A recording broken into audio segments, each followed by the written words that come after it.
do here. And so it's my view, which I think the president has publicly shared as well, it's his view, I should say, which I share, that the only way we're going to get a breakthrough at this point after what's happened here is for the president to directly engage, probably at a personal level, and determine once and for all what it is the Russian side wants and whether peace is possible. Mr. Secretary, it was announced today that you're headed to Rome for the Pope's inaugural Mass.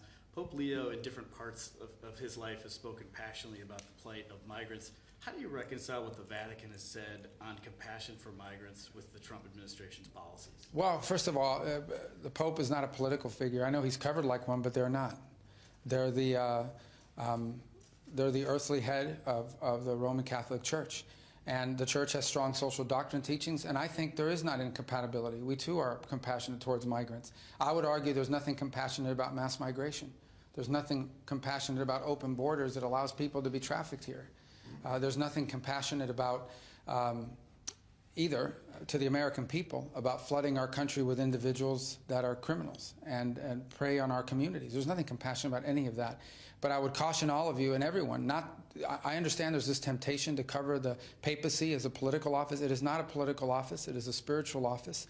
And it is one that it has a social teachings that are aligned with the faith and with the gospel. And, but I don't believe those are incompatible with a national policy that tries to prevent mass migration, which is not compassionate to people that are being trafficked into our country, and is also not compassionate to people in the country who suffer gravely. When 1 million people come here illegally, if 1,000 of them are dangerous criminals, those are a lot of victims, and that's not fair either, and that's not compassionate. So, by the way, I mean, and I don't mean this to be snarky, but the Vatican has rules about who can come in and who can stay. So every place has that. It's what you do to protect your sovereignty. We are the most compassionate nation in the world. Every single year, 1 million people legally migrate to the United States permanently. Permanent residency. No other nation is nearly as compassionate as we are. We've been doing it for a long time. But it can't be 5 million people a year that come, with 4 million illegally. That's just not sustainable, and there's nothing compassionate about it for Americans. Mr. Secretary, I was just wondering what the administration is doing at the moment to bring together President Trump and President Putin. I mean, are any messages being sent, and how soon you think such a meeting can happen?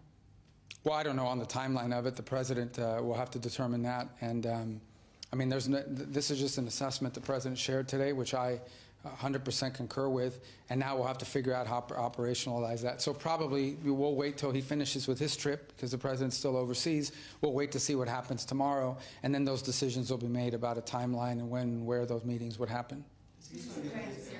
Press you on that. What would be your response to those critics who would question your position on this very, policy that, having no discussion about Ukraine is a departure from your long-standing? I mean, they're not critics of the U.S. then. They're critics of peace. We want the war to end. We want the war to end. We want to save lives. We want to stop the killing and the maiming and the destruction. That's our goal.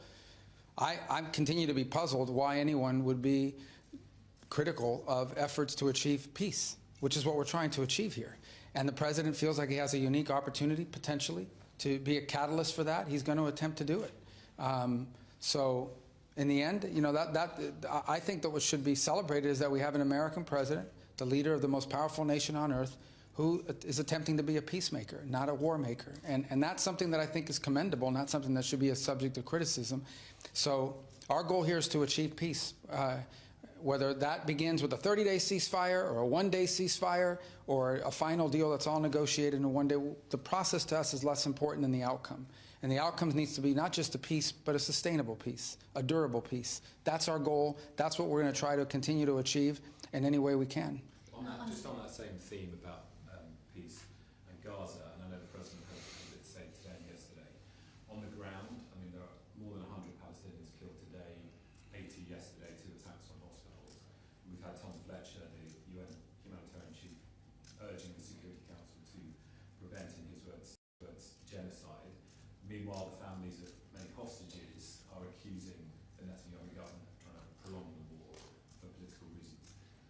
What is your engagement with the Israeli government at the moment? Are you 100% behind the nature of the military action? And what is your own position position basically on, as you do with Ian Alexander, talking directly to Hamas to get the rest of us? Well, let me just say, I spoke to the Prime Minister today of Israel. I know the President's been in contact with him earlier this week.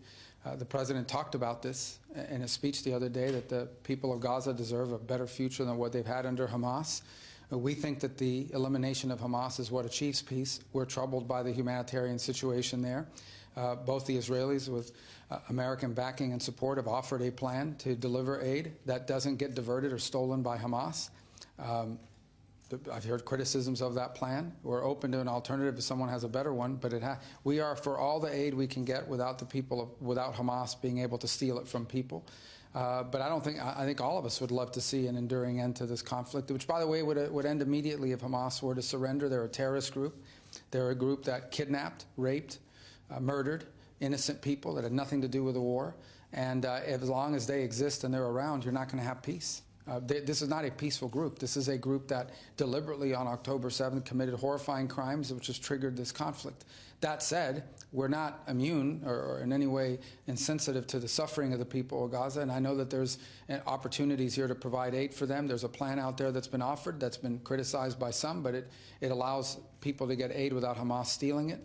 And we'll continue to work towards that in ways that we think are constructive and productive. What about the negotiations? Are you in direct contact with Hamas? And would you continue to do that if it's a way to get the rest of the whole? Well, I think anybody that tells you there are obviously messages passed between intermediaries in the case of Hamas.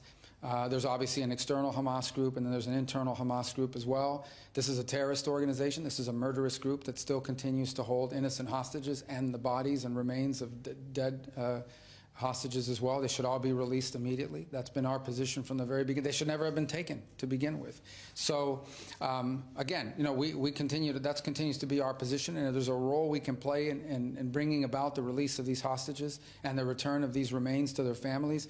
And we have an opportunity to play a role. We will. I won't comment any further on the mechanics of it because I don't want to endanger them, but suffice it to say that we know there are others involved. The Qataris have been involved, the Egyptians have been involved, the Turks have been involved, numerous countries have been involved in passing messages and in getting results. And we're very happy to see Ian Alexander home with his family. It was very uplifting, but we recognize that there are still many others left behind. We want to see them all released.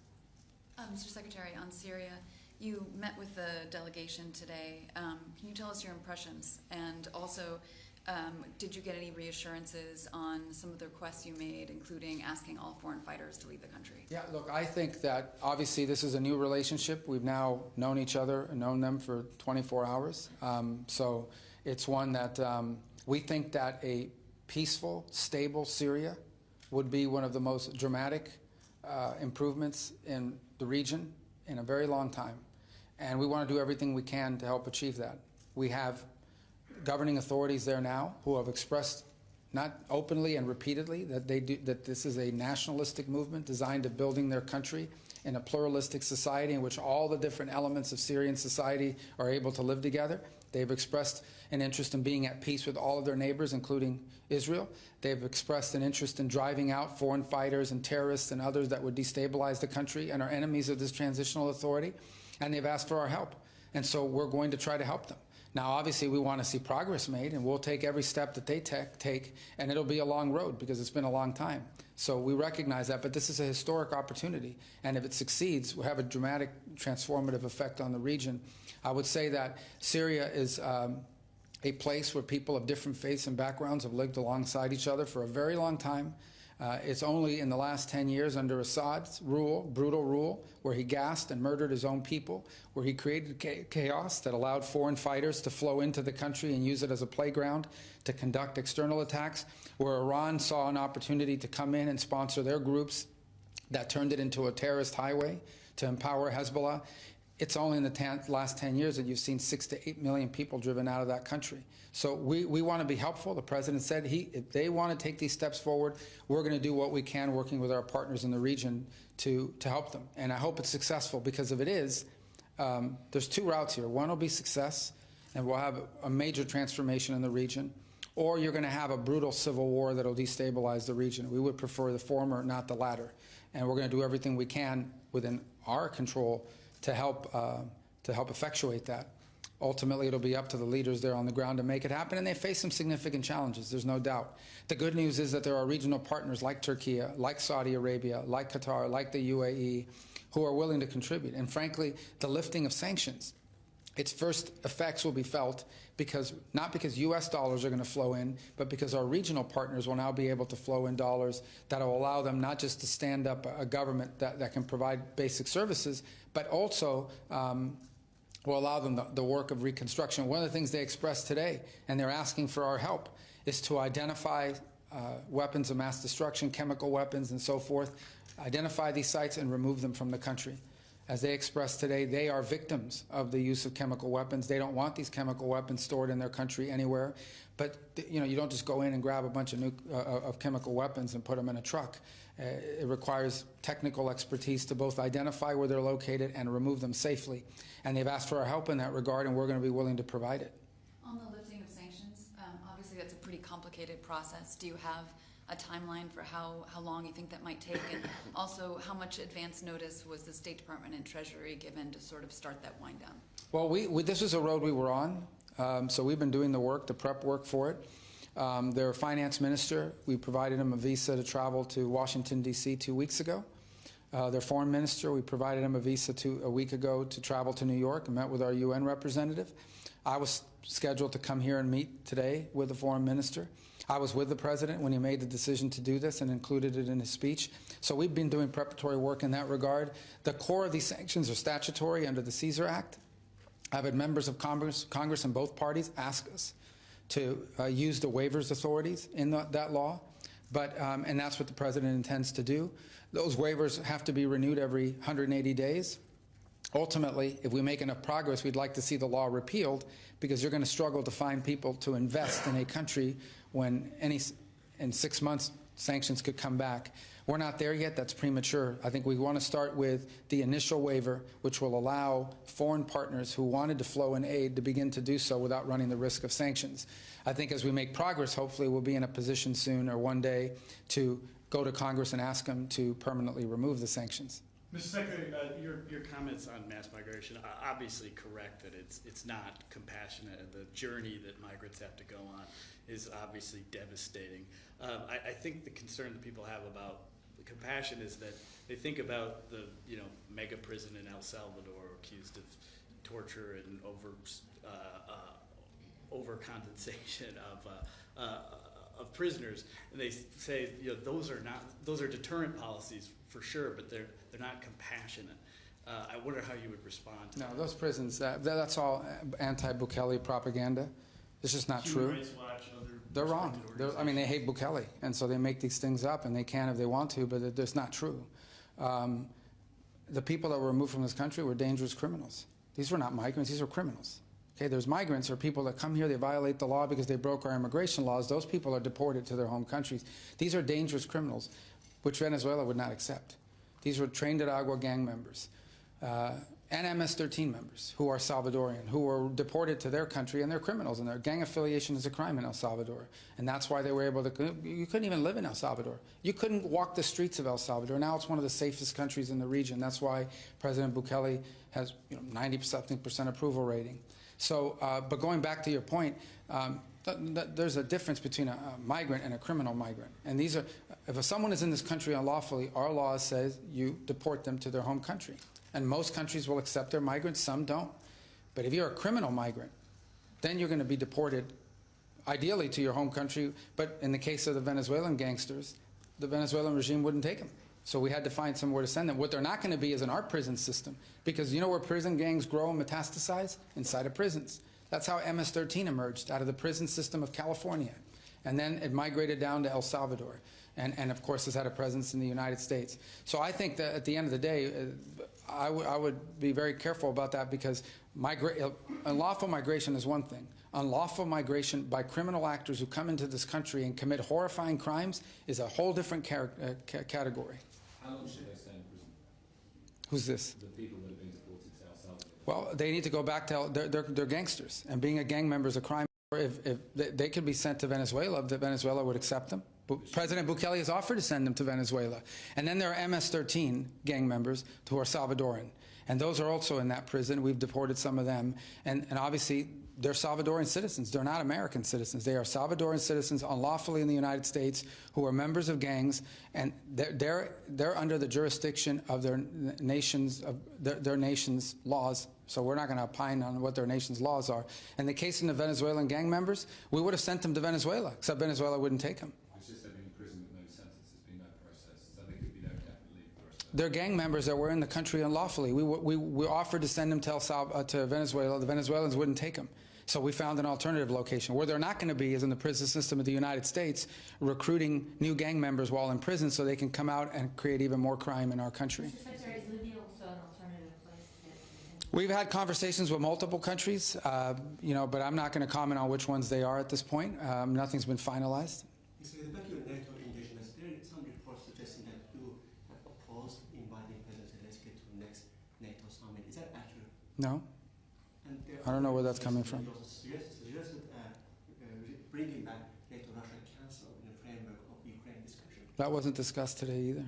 I mean, that might happen, but I haven't discussed that. On the first point, multiple members today of our colleagues in there raised Zelensky being invited. We didn't oppose it. I mean, obviously, we're bringing the Indo-Pacific countries to NATO. We invited the Syrian foreign minister today to come here and meet with me. So many leaders who are not members of NATO are invited to NATO conferences. They're not at the leaders' meeting, but they're invited to the conference. So the same with our Indo-Pacific partners. But I don't know where you're getting these reports from. Can you speak to the outlook of having an American Pope, how important this visit is, and what's your read on Pope Leo so far as a practicing Catholic? Can you tell what story John's working on? I've got 12 years of Catholic education. I'm interested. Yeah, I don't, listen, guys, I mean, maybe I just analyze this different. I'll tell you I'm a Roman Catholic. I believe that the Pope is the successor of Peter, appointed through apostolic succession and the intervention of the Holy Spirit through the cardinals. And the one thing I can tell you is that the only institution that was around 2,000 years ago that's still around is the Catholic Church, the universal church, and I have faith in that system. We've had very good popes, we've had bad popes, but we still have a church, and I think it speaks to the strength of the church and to the validity of it. And as a Roman Catholic, I believe it's because the Pope, the Bishop of Rome, is the inheritor of the power that was left to Peter by Jesus himself and has been passed down through the generations. No other human institution would have been able to survive the ups and downs the church has faced. What's kept it is that he's the rock, and upon that rock he built the church. That's what I believe deeply, and that's how I analyze the situation. I just don't view him as a political leader. He may have political opinions, and the church has social teachings, which have informed much of what I say and have done in politics, especially in the last few years.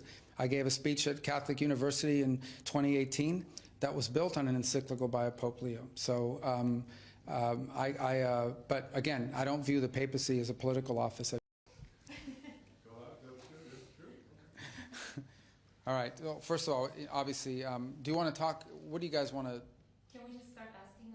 Yeah, just start asking. Do that. Mr. Secretary, can I just ask you about tomorrow? It's been a little bit messy. When do the talks start? Will you be meeting with the Russian officials tomorrow in Istanbul? What will be the format of the talks? Will it be bilateral between Russians and Ukrainians, or will Americans be in the room? Well, first of all, I'll be meeting tomorrow with the Foreign Minister Fidan and a Ukrainian delegation, a senior delegation from Ukraine that'll be in town.